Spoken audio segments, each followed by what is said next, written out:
अच्छा स्वामी जी, आजकल हालात ये हैं कि लोग अगर 500 मीटर की दूरी पर दूध लेने भी जा रहे हैं ना, सबसे पहले बाइक निकालते हैं या फिर सीढ़ियां देखकर उन्हें सबसे पहले लिफ्ट की याद आती है और लिफ्ट ढूंढने लगते हैं। अब ऐसे में उनका वजन बढ़ने लगता है, कई लोगों के चेस्ट और पीठ के आसपास भी फैट जमा होने लगता है इसी वजह से, जिससे शरीर भारी लगता है, पोस्चर इससे बिगड़ता है और एक्टिविटी कम होती है। तो पूरे शरीर का फैट कम करने के साथ साथ चेस्ट, बैक और अपर बॉडी को मजबूत बनाने के लिए भी एक सेशन आप करवा दीजिए। हाँ, करवा देते हैं। एक तो वेट बढ़ने से, जैसे आपने कहा, मोटापा के साथ ही बीपी का, शुगर का, कोलेस्ट्रॉल का, हार्ट प्रॉब्लम का, घुटने के दर्द, कमर का दर्द और तमाम तरह के एंजाइटी, डिप्रेशन का दरवाज़ा खुल जाता है। बीमारियों का, पूरे कुटुंब खानदान का अटैक होने लगता है।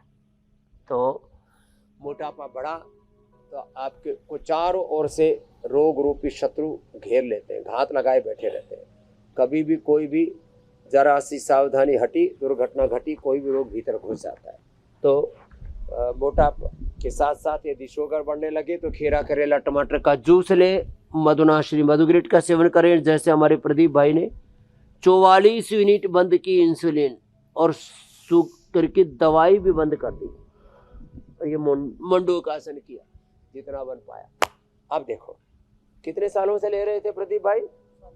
हाँ, अभी शुरुआत है। इंसुलिन तो शुगर थे लेकिन पहले से थी, 10 साल से शुगर थी। अब देखो, अब ये पोस्चर अच्छा करने के लिए बिल्कुल इजी, दोनों पैरों को ऐसे रखा और ऐसे करके ऐसे करो, ये अच्छा अभ्यास है। यो अपने आप को यो ऐसे 10-20 बार यो कर, इससे पूरी बॉडी का बैलेंस अच्छा बनेगा। ऊपर गए, नीचे आए।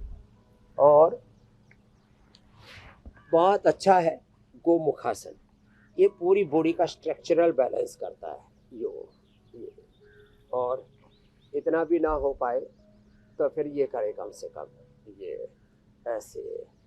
मोटापा के साथ जैसे मैंने कहा शुगर बढ़ता है, ऐसे बीपी बढ़ता है, उसके लिए मुक्तावती लौकी का जूस ले। कोलेस्ट्रॉल बढ़ता है, उसके लिए अर्जुन की छाल, दालचीनी, लिपिडोम, लौकी का जूस भी मोटापा के लिए, कोलेस्ट्रॉल के लिए, हार्ट के लिए और बॉडी को पूरी तरह से डिटॉक्स करने के लिए, चर्म रोगों के लिए, प्रोस्टेट के लिए खास है प्रोस्टोग्रिट। लौकी के जूस में थोड़ा काली मिर्च, तुलसी मिला करके उसी के साथ दे देते हैं, और मैंने देखा है लोगों का। तो ये दोनों ही तरफ से गोमुखासन ऐसे कर ले। और मोटापा के सारे कॉम्प्लिकेशंस, हार्ट की प्रॉब्लम के लिए तो ज़रूरी है, और किसी को जेनेटिकली, मैं वैसे तो कहता हूँ हमारा मूल डीएनए, मूल प्रकृति, हमारा जो मूल कुल वंश है बड़ा शुद्ध है। हम सब ऋषि ऋषिकाओं के कुल के हैं, ब्रह्म कुल के हैं, ब्रह्म गोत्र हमारा मूल गोत्र है, और आदि परमेश्वर हमारा मूल पिता है, वही मूल जगन माता, भगवती माता, प्रकृति माता है। तो देखो आद्य शक्ति, और किसी कारण से भी किसी को कोई भी रोग हो, genetic BP, genetic sugar, genetic thyroid, genetic heart problem और साथ में ओबेसिटी आ जाए तो ये प्रॉब्लम बहुत ज़्यादा उभर जाती है। तो क्या करें? तो अर्जुन की छाल, दालचीनी लें, हार्ट के लिए गोमुखासन करें, प्राणायाम करें, खाली पेट कार्डियोग्रिट खाने के बाद हृदयामृत लें।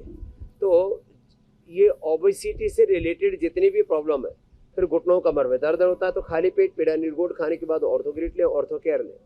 खट्टी चीज़ें ना खाएं, जोड़ों में दर्द, घुटनों में दर्द, खास करके कमर में दर्द, और फिर ये सर्वाइकल स्पोंडिलाइटिस पेन, ये तो आम है ओबेसिटी में।